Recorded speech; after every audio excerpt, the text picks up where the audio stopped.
Todo empezó el sábado pasado, por la noche. No porque pasara nada raro en ese momento, sino porque fue la primera vez que me dio por mirar las cosas con otros ojos. Ese día teníamos una cena en casa de unos amigos suyos, en Ruzafa. A mí no me apetecía ir, lo típico, sábado, cansado, quería quedarme viendo el partido en casa. Pero Clara insistió, me dijo que llevábamos semanas sin hacer nada juntos y que me vendría bien salir un poco. Así que fui. Me duché, me puse una camisa limpia y salimos. Ella estaba espectacular. Eso no es raro, Clara siempre ha tenido estilo. Pero esa noche había algo distinto. No me preguntes por qué, pero lo noté en el coche, de camino a la cena. Llevaba un vestido ajustado, uno que yo no recordaba haber visto nunca, y se había perfumado más de lo normal. Pero lo que me llamó la atención de verdad fue cuando nos bajamos del coche y al agacharse para coger su bolso del asiento trasero, vi por un momento el borde de una lencería roja que jamás había visto antes. No era solo que fuera sexy, que lo era que yo no sabía que eso existía en su cajón. Y no soy un despistado, ¿vale? Compartimos armario desde hace años. Yo sé qué ropa tiene, cuáles son sus sujetadores cómodos, cuáles los que se pone cuando salimos. Ese no era de ninguno de esos grupos. Ese conjunto era nuevo, caro, y desde luego, no para una cena con parejas. Ahí, en ese momento exacto, algo se activó en mí. Durante la cena, no paró de mirar el móvil. Lo tenía encima de la mesa, boca abajo, pero cada vez que vibraba, que fue unas 8 o 9 veces, lo miraba de reojo, y sonreía. Pero no una sonrisa normal, de cortesía. Era esa media sonrisa que pones cuando alguien te dice algo que te hace sentir especial. Y no era yo. Yo estaba allí delante, tragando vino y fingiendo que me interesaba una conversación sobre las reformas del piso de Susana y Jorge. Y aquí viene lo raro, Clara no bebió ni una copa. Nada. Ni vino, ni cerveza, ni siquiera agua con gas. Cuando le ofrecieron, dijo que estaba tomando antibióticos por una infección. Yo no había oído nada de esa infección. Y sí, puede parecer una tontería, pero Clara jamás se salta una copa de vino en las cenas sociales. Jamás. Cuando salimos, me dijo que estaba cansada y que prefería volver a casa en taxi sola. Que me quedara un rato más si quería, que ella estaba con dolor de cabeza. Yo me ofrecí a irme con ella, como cualquier marido haría, y me dijo que no hacía falta, que se le pasaría en casa con una ducha. Así que la vi irse, sola, con ese vestido y esa ropa interior que no era para mí. Yo no soy celoso, te lo juro. Siempre he sido de los que creen en la libertad dentro de la pareja. Clara tiene sus amigos, sus espacios, su trabajo. Nunca le he mirado el móvil, ni he preguntado por tonterías. Pero esa noche algo cambió. No por una prueba concreta, sino por una colección de pequeños detalles que, de pronto, parecían no encajar con nada. Volví a casa como 2 horas después. Ella estaba dormida en la cama, o fingía estarlo. Me metí en la ducha, me lavé los dientes y cuando apagué la luz, me quedé un buen rato tumbado, sin tocarla, sin decir nada. Pensando. Haciendo memoria. Comparando. Recordando cómo últimamente parecía siempre ausente. Cómo evitaba el contacto físico. Cómo su agenda se había llenado de reuniones y encuentros de departamento que antes no existían. No tenía pruebas de nada. Pero esa noche, al ver esa ropa interior, supe que algo estaba roto. Y aún no sabía ni la mitad. No dormí casi nada esa noche. Me quedé mirando el techo hasta que el cuerpo se rindió por agotamiento, pero ni el sueño me ayudó a desconectar. Me desperté antes de que sonara el despertador, con esa sensación incómoda en el pecho, como cuando sabes que te van a dar una mala noticia y no puedes hacer nada para evitarla. Clara seguía dormida, o fingía estarlo, con la espalda vuelta hacia mí, bien tapada. Me levanté sin hacer ruido, desayuné solo y salí a dar una vuelta por el barrio. Ni siquiera tenía un plan. Caminé sin rumbo durante más de una hora. Todo lo que veía me parecía igual, pero algo dentro de mí estaba completamente distinto. No fue hasta el martes siguiente cuando las piezas empezaron a moverse. Yo trabajo desde casa 2 días por semana y ese martes me tocaba quedarme. Clara se fue como siempre, apurada y sin desayunar. Me dio un beso rápido en la mejilla y salió con su bolso colgado del hombro, vestida con una camisa blanca que a ella le encantaba porque decía que le daba aire profesional. Me quedé solo, con el portátil abierto pero sin ganas de trabajar. Y ahí fue cuando recordé algo que había olvidado completamente. Una semana antes, Clara me había dicho que iba a llevar el coche al taller, que lo notaba raro. Le ofrecí llevarlo yo, pero me dijo que no, que ya se apañaba. Aquella mañana se fue en metro, pero nunca me dio el parte del taller ni mencionó nada más del coche. Sin pensarlo mucho, bajé al garaje. El coche estaba allí. Limpio, ordenado, con la guantera cerrada y sin ningún rastro extraño. Nada parecía fuera de lugar hasta que abrí el maletero. Había una bolsa de deporte negra, una de esas que ella usaba para el gimnasio hace años, cuando aún se apuntaba y luego lo dejaba al mes. No pesaba mucho, pero sí tenía algo dentro. Al abrirla, lo primero que vi fue un neceser. Dentro había un cepillo de dientes, colonia, un desodorante de esos pequeños de viaje, toallitas íntimas y una caja de preservativos medio vacía. No te voy a mentir, me quedé quieto, mirándolo todo como si no supiera lo que tenía delante. Lo volví a guardar tal y como estaba, cerré la bolsa y la dejé exactamente en el mismo sitio. Me subí al coche, respiré hondo varias veces, y me obligué a mantener la calma. No llamé a nadie. No la enfrenté. No grité. No lloré. Volví a subir a casa y me puse a trabajar como si no hubiese pasado nada. Esa tarde, cuando volvió, me comporté normal.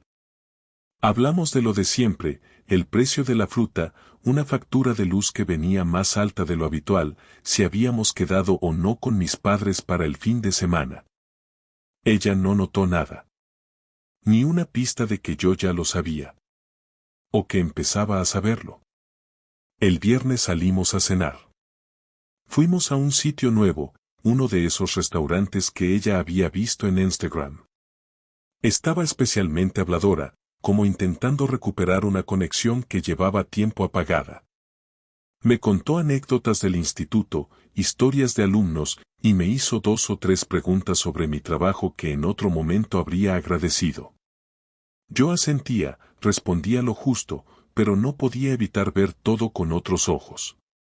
Todo sonaba falso, ensayado, como si no fuera realmente para conectar, sino para distraerme. Esa noche, cuando llegamos a casa, dijo que tenía dolor de cabeza y se fue directa a la cama.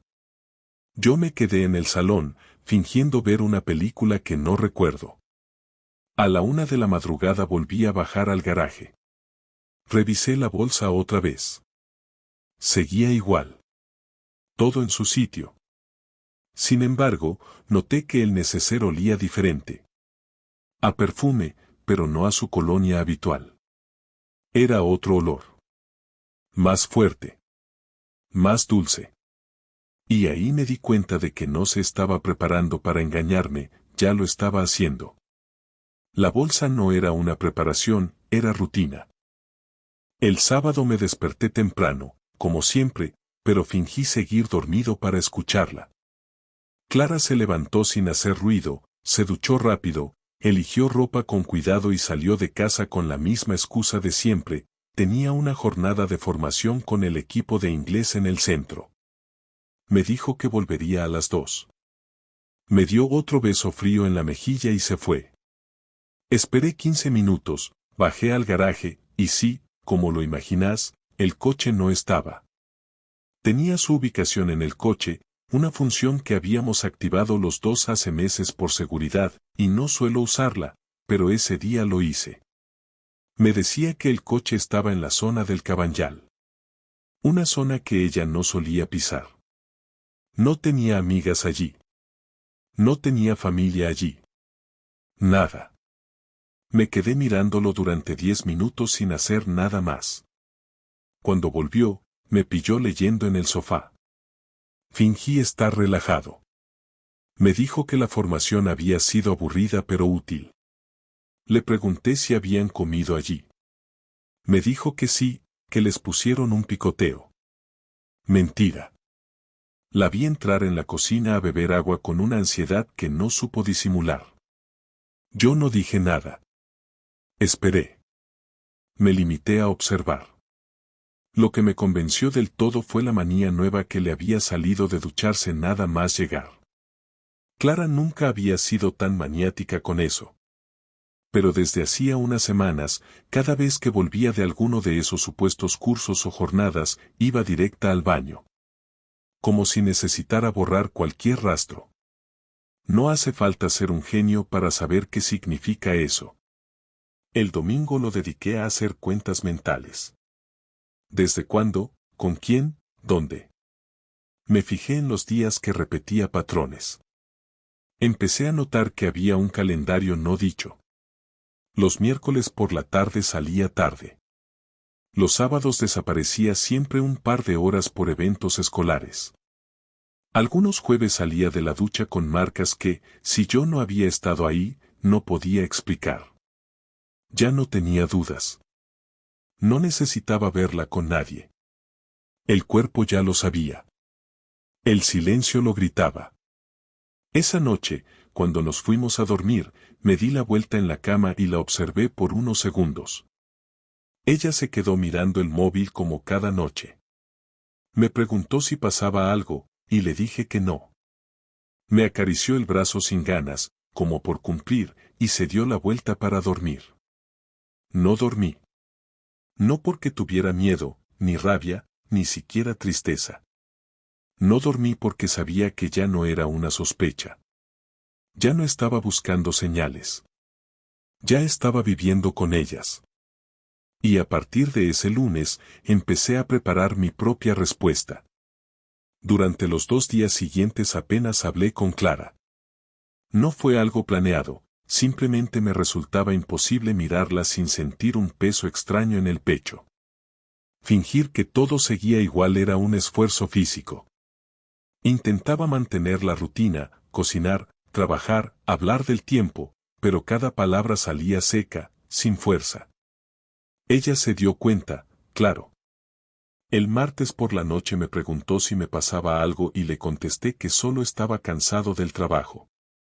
Asintió sin insistir, y ese silencio fue la confirmación definitiva de que algo se había roto. Antes, cuando discutíamos, siempre buscaba arreglar las cosas, ahora le convenía que yo no hiciera preguntas. Fue ahí cuando decidí que la iba a enfrentar, sin rodeos, sin dejar que me envolviera con sus excusas. No quería más teorías, necesitaba escuchar su voz mintiendo para saber cómo sonaba. El jueves, al volver del trabajo, encontré su coche en el garaje, pero no subí directamente. Esperé. Quería entrar cuando ella no esperara verme. A los 20 minutos la vi salir de casa con una bolsa, esa misma bolsa negra del maletero, y la metió en el coche.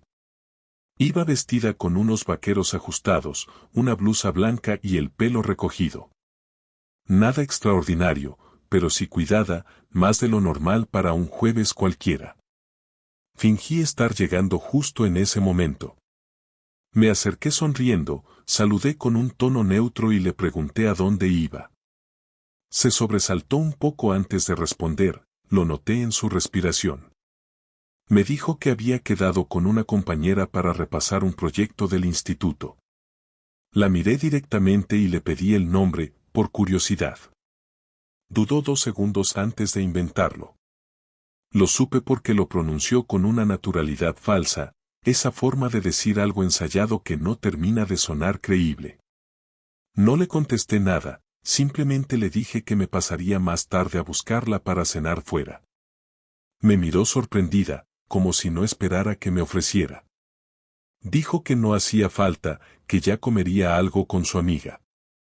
Le di un beso rápido en la mejilla, la dejé ir y me quedé allí, mirando cómo se alejaba.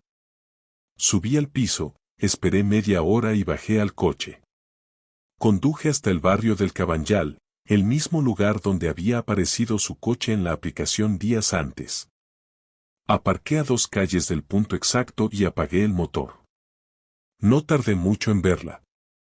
Caminaba deprisa, con esa bolsa negra colgando del hombro, y se metió en un portal antiguo, de esos edificios que todavía conservan los azulejos originales en la entrada. Me quedé dentro del coche observando. No había duda. No había reunión, ni compañera, ni curso. Estaba allí por otra persona. No necesité más pruebas. Aún así, esperé. Pasó 1 hora, luego otra. A las 10:30 de la noche la vi salir con un hombre. No era especialmente guapo, pero sí más joven. Tenía unos 30, tal vez menos, y vestía con la seguridad de alguien que sabe que no debería estar allí y, sin embargo, no siente culpa. Clara reía. Lo abrazó antes de separarse. Vi cómo se besaban con naturalidad, sin preocuparse por nada. En ese momento no sentí rabia. Sentí algo mucho más pesado, una especie de agotamiento, como si todas las fuerzas que había acumulado durante días se me esfumaran. Volví a casa sin hacer ruido. Cuando llegó, fingí estar dormido. Escuché cómo dejaba las llaves, cómo se duchaba, cómo abría el armario y guardaba algo. A la mañana siguiente, mientras desayunábamos, actuó como si nada hubiera pasado. Me preguntó si tenía planes para el fin de semana y le contesté que no. Me observó con cautela, como si buscara señales de que yo sabía algo. Y supongo que sí lo intuía. Había algo distinto en mí. Ya no era el marido que confiaba ciegamente. Era un tipo que la estaba esperando. Pasó todo el viernes con una tensión invisible entre los dos. Por la noche, mientras preparaba la cena, decidí hacerlo. No iba a seguir tragando esa mentira. Terminé de servir los platos, me senté frente a ella y solté lo que llevaba días guardando. Clara, ayer te vi. No levantó la mirada de inmediato. Movió el tenedor dentro del plato sin comer nada. ¿Qué dices?, preguntó, fingiendo confusión. Le repetí exactamente lo mismo, con calma. Ayer te vi entrar en un edificio del Cabanyal. Y te vi salir con él. No te lo estoy preguntando, te lo estoy diciendo. Su cara cambió, pero no como yo esperaba. No fue culpa ni vergüenza. Fue sorpresa, una sorpresa tranquila, como si no esperara que yo hubiera dado el paso. Se quedó callada unos segundos y luego dijo, no tienes derecho a espiarme. Esa fue su primera defensa. Ni una negación, ni una explicación. Solo la acusación directa, intentando ponerme a mí como el que había hecho algo malo. No contesté. La dejé hablar. Dijo que estaba cansada, que hacía tiempo que no era feliz conmigo, que necesitaba aire. Cada frase era un intento de justificar algo que no tiene justificación. La escuché entera. No la interrumpí. Cuando terminó, solo le pregunté desde cuándo. Tardó unos segundos en responder. Desde hace un mes, dijo. Mentía. Supe que era mentira porque el tono le salió forzado, casi infantil. Le recordé lo del coche, lo de las ausencias, lo de la bolsa. La miré y le dije que no necesitaba fingir más. Entonces rompió. Se levantó de golpe, empezó a caminar por el salón, nerviosa. Me acusó de no entenderla, de no escucharla, de ser predecible. Decía que yo era bueno, pero aburrido, que su vida se había vuelto una rutina insoportable.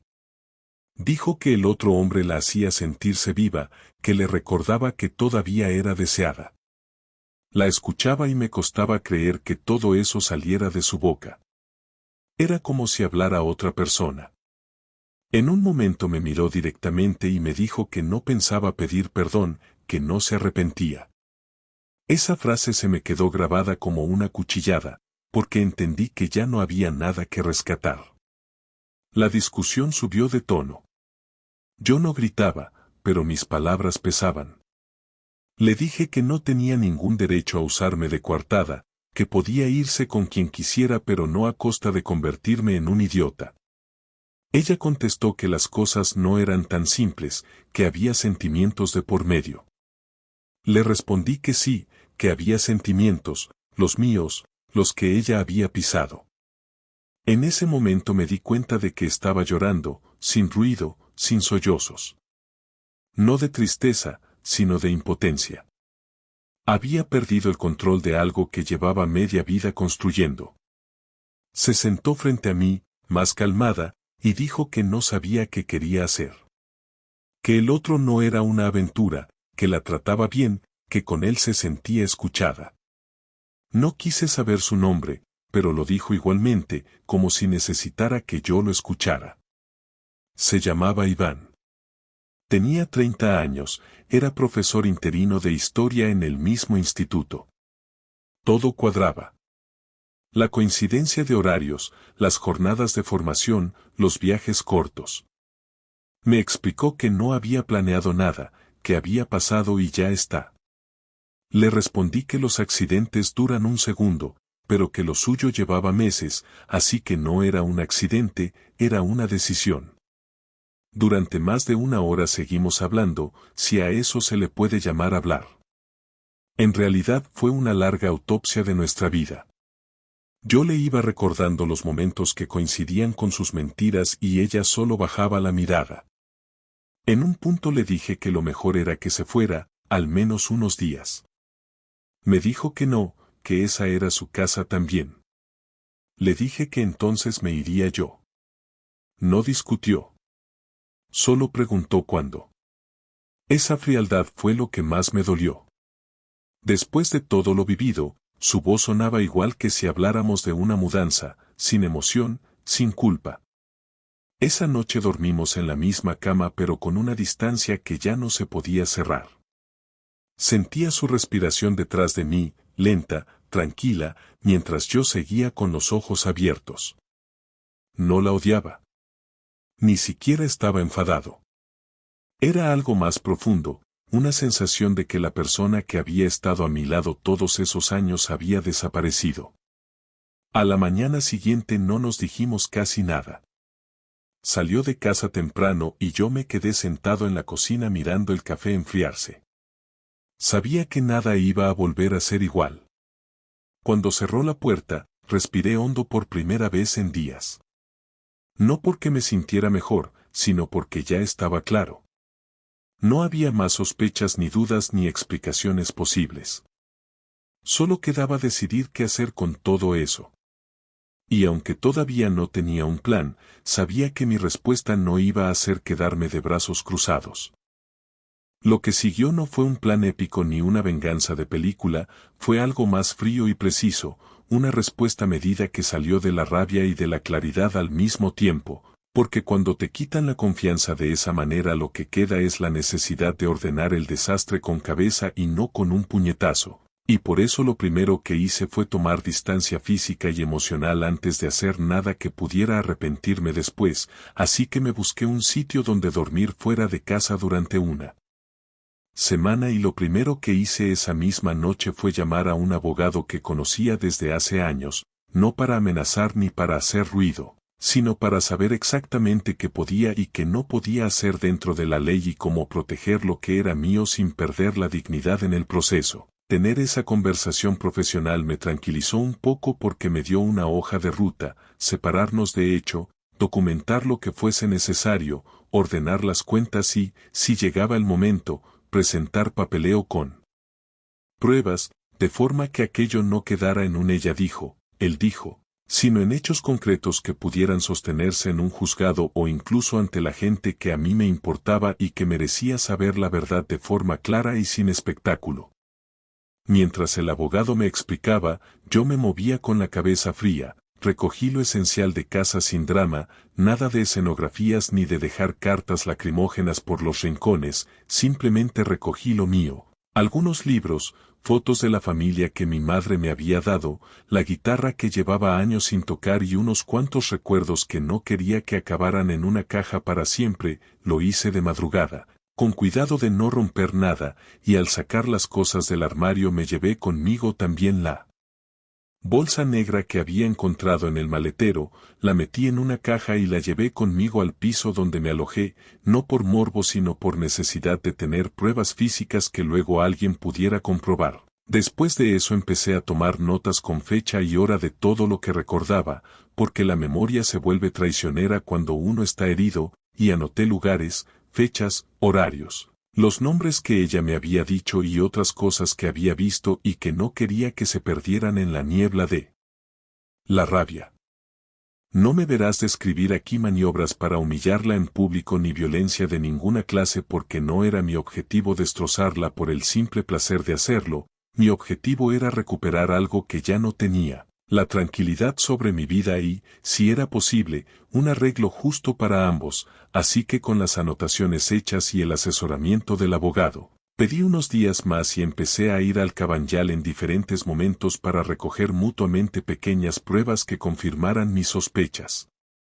Siempre dentro de la ley, siempre sin invadir la privacidad de terceros, porque lo que quería era construir un dossier que explicara lo que había pasado sin adornos ni juicios morales gratuitos, y a la vez prepararme para lo que fuera, separación de hecho, petición de los bienes, reparto de la hipoteca si tocaba, y sobre todo asegurarnos de que ninguno de los dos hiciera tonterías que nos complicaran la vida más adelante. Mientras tanto, fui hablando con algunas personas de nuestro círculo más cercano, pero no con todas, escogí 2 o 3 amigos de confianza y a mi madre, y les conté la verdad con la mayor neutralidad posible, no pidiendo tomar partido sino explicando lo que había descubierto y lo que pensaba hacer, porque necesitaba apoyo emocional y también porque sabía que en un conflicto así la gente tiende a tomar partido sin conocer los hechos y yo no quería que se construyeran rumores sin base.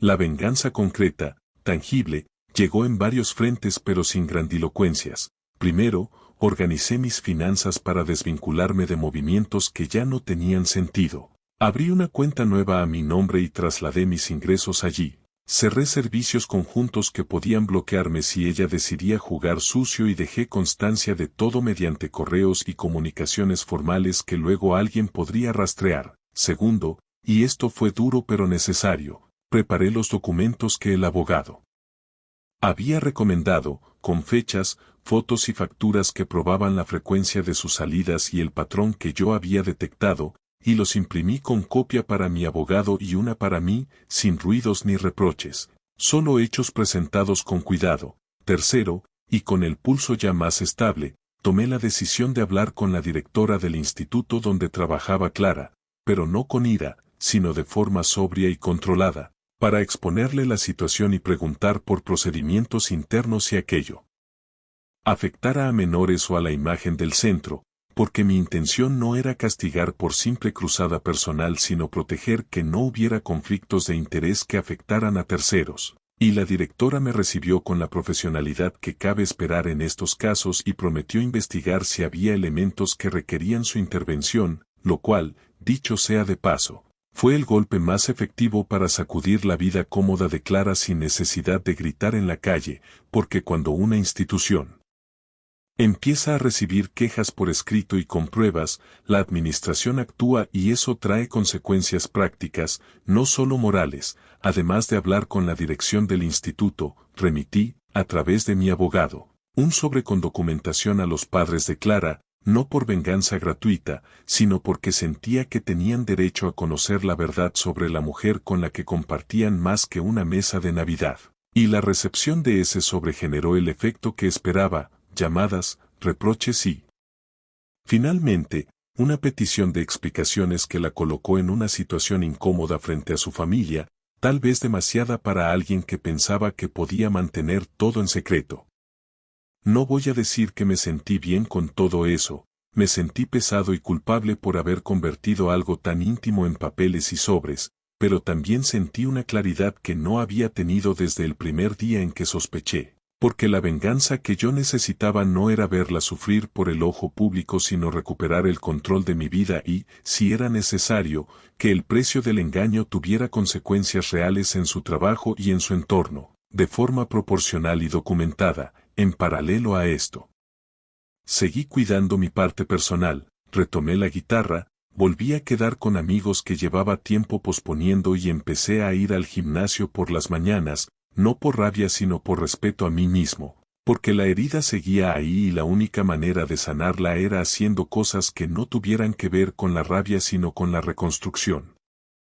Hubo un momento, una tarde en la que la llamaron de Recursos Humanos y le pidieron que acudiera a una reunión formal, en que su cara cambió y vi por primera vez la culpa mezclada con el miedo real, y no te voy a engañar. Me dio una sensación extraña, una mezcla de triunfo frío y de dolor, porque aquello certificaba que mi documento había funcionado y que lo que yo había llamado a puertas no era un castillo de arena, sino algo real que ella no podía ignorar. Poco después, cuando le dejé en la almohada una caja con dos cosas, los papeles de separación y una carta en la que yo explicaba, sin aspavientos, lo que había sentido, lo que había perdido y por qué tomaba la decisión de marcharme, supe que mi venganza no necesitaba gritos ni humillaciones públicas, sino coherencia, hechos y la capacidad de dar un paso al lado para empezar de nuevo, y al mirar la calle desde la ventana del piso donde me había alojado, con la caja cerrada sobre la mesa,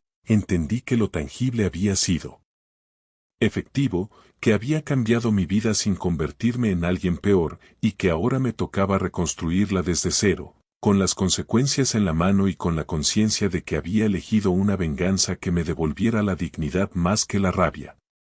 La noche en que volví al piso para hablar por última vez con Clara no fue algo impulsivo ni producto de un arrebato, sino una decisión que llevaba días madurando y que sabía que no podía evitar si quería cerrar todo aquello sin arrastrar dudas, porque aunque ya habíamos cruzado todas las líneas posibles y cada uno había tomado su camino, faltaba esa conversación final en la que no se piden disculpas ni se negocia nada, sino que simplemente se miran las ruinas de lo que fue una vida en común y se reconoce, sin teatro, que ya no queda nada por salvar. Por eso, cuando llegué esa tarde, esperé en la puerta como cualquier visita. No tenía copia de la llave porque la dejé junto con los papeles y la carta sobre su almohada días atrás, y cuando abrió, no se sorprendió, simplemente dio un paso hacia un lado y me dejó pasar sin decir nada, como si ya supiera que venía a cerrar una etapa y no a discutir otra vez lo mismo.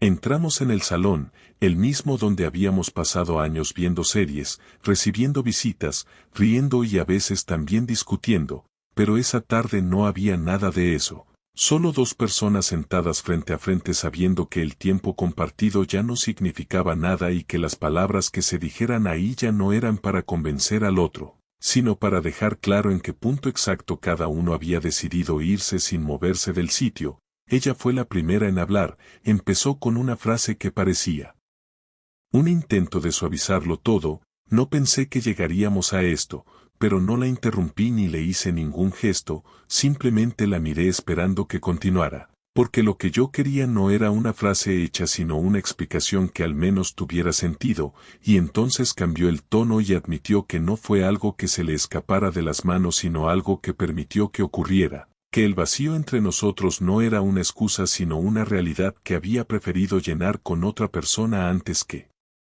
enfrentarla conmigo. Dijo que no fue planeado pero que tampoco hizo nada por frenarlo, que no estaba enamorada de Iván pero que le hacía sentir escuchada y diferente, y cuando usó esa palabra, diferente, supe que en realidad me estaba diciendo que se había aburrido de lo que teníamos sin tener el valor de asumirlo de frente. Le pregunté por qué no me lo había dicho antes, porque no había tenido la mínima honestidad de sentarse y decirme que ya no quería seguir, y me contestó algo que me dejó pensando más de la cuenta. Me dijo que no pensaba que yo fuera capaz de dejarla, que creía que yo aguantaría todo por evitar romper lo que teníamos, que había llegado a convencerse de que yo era demasiado cómodo para tomar decisiones difíciles, y aunque me dolió, no podía negarle que algo de razón tenía, porque durante semanas lo sospeché todo y no hice nada más que observar en silencio, esperando que las cosas se corrigieran solas. Me explicó que cuando yo empecé a guardar distancia, cuando me fui del piso y dejé la carta, se sintió aliviada pero también derrotada, como si por fin se hubiera confirmado que ya no había marcha atrás, y que aunque había intentado pensar en un escenario donde arreglar las cosas, cada vez que pensaba en cómo volver a mi lado le parecía imposible fingir que no había pasado nada. Después de eso le conté mi parte, no con reproche sino con claridad, le dije que yo también había notado la distancia desde hacía tiempo, pero que nunca pensé que llegaría a ese extremo, que me dolió más la forma que el hecho, que me parecía hasta comprensible que alguien pudiera sentirse desconectado, pero no que usara esa desconexión como justificación para engañar y mentir durante tanto tiempo. Le dije que lo que más me había jodido no era que se acostara con otro sino que me hiciera vivir una vida que ya no existía, mientras me miraba a los ojos todos los días sin tener la decencia de decirme que ya no me elegía, que me dejó solo mientras fingía ser mi compañera, y que si yo había decidido no hacer ruido no era por cobardía sino porque entendía que hay cosas que se terminan sin necesidad de destruirlo todo. Ella bajó la mirada, no intentó justificar nada más, no pidió perdón ni tampoco se hizo la víctima, simplemente dijo que no supo hacerlo mejor, que le había faltado valor y que había confundido el silencio con estabilidad, que creyó que mientras no discutiéramos era señal de que íbamos bien, y que cuando se dio cuenta de que yo me alejaba, ya era tarde para dar la vuelta atrás, no me pidió volver, ni me sugirió intentarlo otra vez. Y eso fue lo que más me sorprendió, porque por primera vez, desde que todo empezó sentí que hablábamos sin trampas, sin roles ni necesidad de salvar apariencias, y aunque no me dio consuelo, al menos me dio una respuesta honesta que hasta ese momento no había tenido.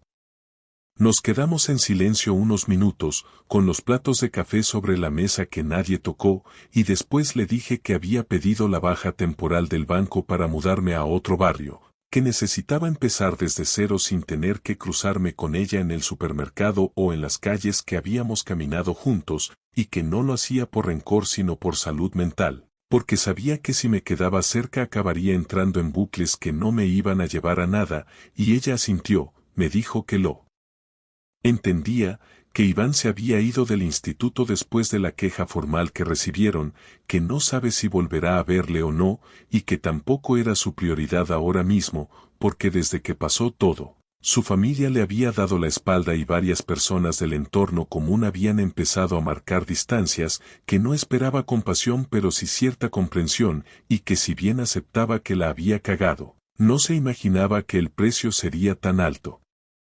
Le respondí que las decisiones tienen consecuencias, que yo no había movido piezas para destruirle la vida pero que no me arrepentía de haberme defendido con hechos, y que si todo eso había provocado reacciones en su entorno era porque la imagen que ella proyectaba no coincidía con la realidad que sostenía a escondidas, y que eso, más que la infidelidad, era lo que más daño había causado a los que la rodeaban. Le dije que no le deseaba mal, que no le iba a insultar ni a gritarle nada, que lo que me quedaba por hacer era asumir mi parte y seguir adelante, sin mirar atrás y sin cargar con culpas que no eran mías, y que esperaba que algún día entendiera que el daño no fue solo para mí, sino para todo lo que habíamos construido juntos, para lo que representábamos como pareja ante los demás, y que eso no se repara con una explicación, sino con una vida nueva, alejada y sin interferencias. Se levantó, me dio la mano y me miró con una mezcla de resignación y tristeza que no supe interpretar del todo, la apreté con fuerza por última vez y salí del piso sin mirar atrás, no porque fuera una escena dramática ni porque quisiera hacerme el fuerte, sino porque sabía que lo que tenía que decir ya lo había dicho, y que quedarme un segundo más ahí solo serviría para alimentar algo que ya estaba muerto. Cuando bajé a la calle y empecé a caminar hacia el coche, no sentí alivio ni dolor, sentí vacío, pero un vacío necesario, uno que indicaba que había terminado un capítulo y que ahora, por fin, podía empezar a escribir el siguiente sin mentiras, sin dobles vidas y sin el peso constante de la sospecha. Después de aquella última conversación no volvimos a hablar durante semanas, no hubo mensajes, ni llamadas, ni intentos de retomar nada, y lo agradecí más de lo que pensaba, porque necesitaba ese silencio para entender en qué punto exacto había terminado todo y qué quería hacer con lo que quedaba de mí. No hablo solo del dolor ni de la rabia, hablo del tiempo, de los hábitos, de los recuerdos que te siguen cuando ya no hay nadie al otro lado del sofá, cuando te levantas y no hay ruido en la cocina ni olor a café, cuando llegas al trabajo y no tienes a quien contarle la tontería que te ha pasado por el camino, y en ese vacío empecé a reconstruirme poco a poco, sin grandes gestos ni promesas de empezar una nueva vida, simplemente volviendo a ser yo sin tener que explicar cada movimiento a alguien más. Volví a casa de mi madre unos días, no por necesidad sino por rutina, porque sabía que allí habría alguien que no me haría preguntas incómodas, que me dejaría dormir sin hablar y que me daría de comer sin necesidad de fingir que todo estaba bien. Me quedaba horas en silencio, escuchando la radio de fondo, caminando por el barrio como cuando era adolescente, reencontrándome con ese Javier que había estado demasiado tiempo encerrado en una vida que ya no le pertenecía, y con el tiempo, empecé a ver las cosas con más claridad, no desde la nostalgia sino desde la distancia que permite entender los errores sin hundirse en ellos, no para justificar lo que pasó, sino para saber por qué lo permití tanto tiempo sin actuar.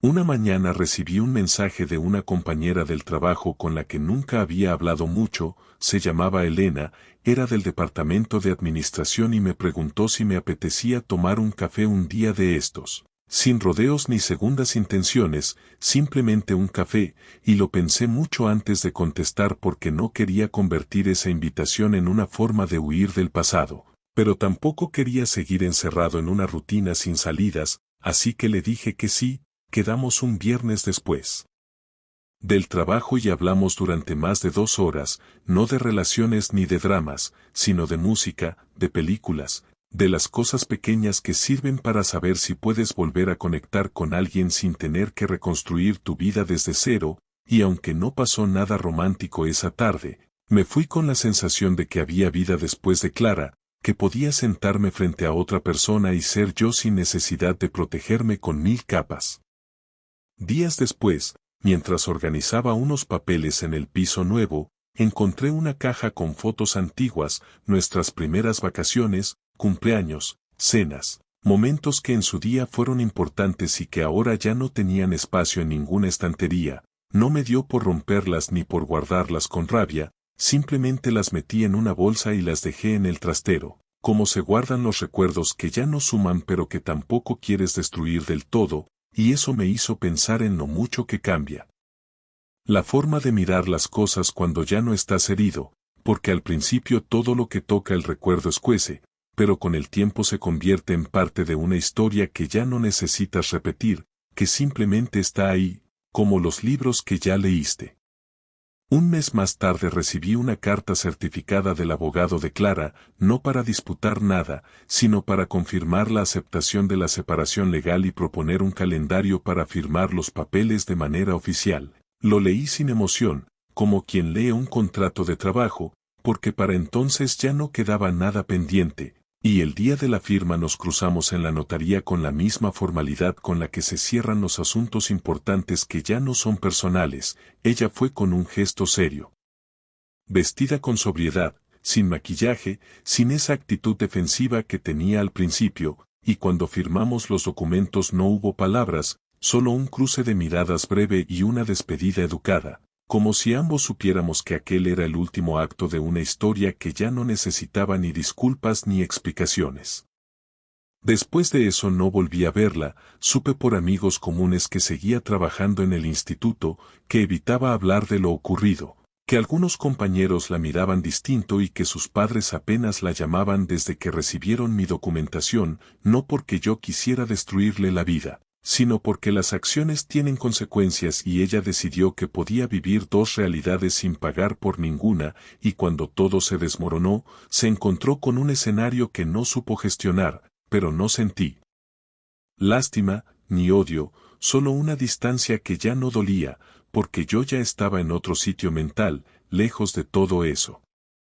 Con el tiempo, me mudé a otro piso más pequeño, empecé a salir con más gente, retomé el hábito de leer antes de dormir, volví a tocar la guitarra los domingos por la mañana y, lo más importante, aprendí a disfrutar de estar solo sin sentirme incompleto, porque después de una traición así no se trata de volver a confiar en otros, sino de volver a confiar en uno mismo, de saber que puedes estar bien sin depender de la estabilidad que te daba una relación que al final era una mentira cómoda. Cuando a veces me preguntan si volvería a intentarlo con alguien, no tengo una respuesta clara, no porque me haya cerrado a nuevas relaciones, sino porque ahora ya no busco llenar vacíos sino compartir espacios, y si eso ocurre, bien, y si no, también, porque la lección más dura que me dejó todo esto es que no hay nada más frágil que una confianza mal colocada, y que lo más valioso que uno tiene no es la pareja, ni la rutina, ni las fotos colgadas en la pared, sino la capacidad de levantarse. Después de que todo lo que creías estable se haya venido abajo.